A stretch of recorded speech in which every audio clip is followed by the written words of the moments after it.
So, we're going to do some more Dear Bombshell. Valentine's Day is coming. I need help. And y'all do need my help. So, we're going to start with these and work our way over to those. This one's really cute. Dear Bombshell, give a Valentine's Day date idea for an old, happily married man to give his happily married wife. I think that is so sweet. Well, since you're married, I highly approve of a hotel date. What this means is like candles, soft music, of course romantic music, rose petals everywhere, and dancing, and you can take my drift from there. But anyway, that would be really wonderful.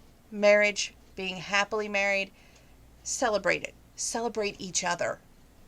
Anyway, Dear Bombshell, I'm thinking of an indoor romantic picnic for my fiance and I. Good idea, right? It depends. Does she have roommates? Do you know the hours of the roommates? Do you know when the roommates will be coming and going? What's in your plans? Because you've got to plan accordingly. I would say on that, it sounds great, but have a second plan just in case. Dear Bombshell, my man loves to hunt. I'm thinking of a rose petal hunt to find me, kind of like a scavenger hunt. Cool idea. Right? Yes, but I suggest you do it during the day. After all, you don't want to be out there in the woods at night. There's deer hunting cameras that might catch what you two are doing in the woods. Catch my drift.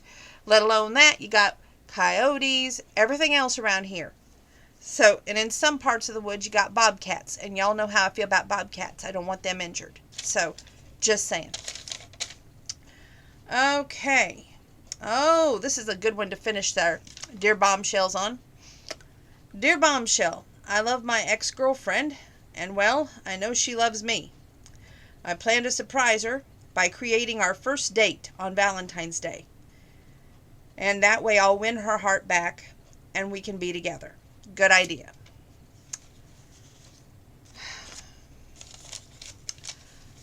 I'm going to say this. If she's single and you're single, and you know that she still cares deeply for you and vice versa, then go for it. But before Valentine's Day hits, you might want to send a little message. Good timing there. And the message might have to say something to the effect of, hey, it's me. And if you don't know who me is, think real hard.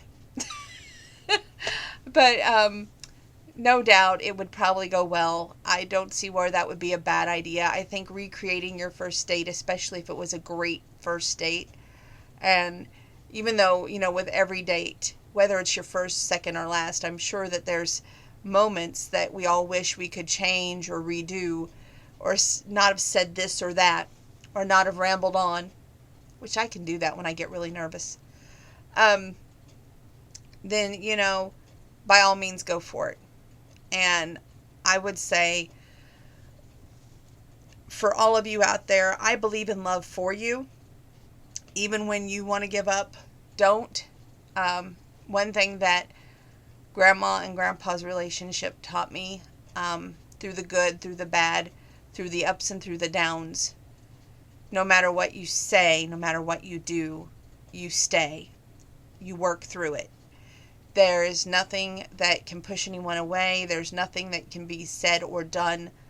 And if you base a relationship on looks fade. And in marriage vows, it does say in sickness and in health. I would say that love is a risk. I mean, it's a leap of faith. Do you have that kind of faith in order to get into that kind of relationship? That's the kind of question you got to be asking yourself this time of year. Especially before you try and reach out to anyone. It's like, is your heart open enough to be available enough to be ready for another relationship? You see what I'm saying? You don't want to get into a relationship if you're not ready for a relationship. You don't want to open yourself up if your heart's already gone and given to someone else. And you definitely don't want to open your heart up if you're still in love with someone else. See what I'm saying? Anyway, that's my dear bombshell Valentine's Day help for y'all tonight. Good questions. I enjoyed it immensely. Keep them coming in. And I'm not singing tonight, so I'm going to head downstairs. Love y'all.